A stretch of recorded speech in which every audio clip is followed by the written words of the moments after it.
Freshers day అయితే రానే వచ్చేసింది. Hello gas, welcome back to my channel. ఇదైతే ఫ్రెషర్స్ డే పార్ట్ 3 మామ.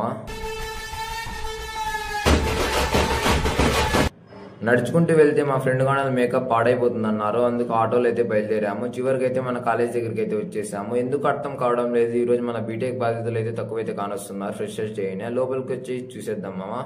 లోపలికి వచ్చాక తెలిసింది ఫ్రెషర్స్ డే ఆడిటోరియంలో పెట్టారని. ఇదే ఫ్రెషర్స్ డే సందర్భంగా కోతికి అయితే తినడానికి అయితే ఏదో ఇచ్చాడు.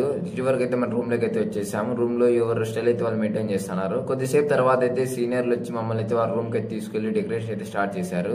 డెకరేషన్ పూర్తి అయిన తర్వాత అయితే మాకైతే వాళ్ళు స్నాక్స్ అయితే పంచారు మామ. మాతో అయితే డబ్బులు అయితే ఏమీ ఇప్పించుకోవడం లేదు. వాళ్ళే డబ్బులు వేసుకుని అయితే అందరికి స్నాక్స్ అయితే తెచ్చారు. Thanks for seniors. వీడియో అయితే ఆడిటోరియంలో రచ్చరచ్చ ఉండబోతుంది మామ. మీరైతే మన వీడియోని లైక్ చేసి ఛానల్ అయితే సబ్స్క్రైబ్ అయితే చేసేసేయండి. పార్ట్ 4 లో అయితే ర్యాగింగ్ అంటే ఎలా చేస్తారు ఏంది అన్ని మీకైతే చూపించేస్తా. అందుకోసం అయితే పార్ట్ 4 అని కామెంట్ అయితే చేసేసేయండి. ముఖ్యంగా ఈ వీడియోలో అయితే ఎవరిని ఉద్దేశించి కాదు మామ, అది మీరు గుర్తించాలా. Thank you.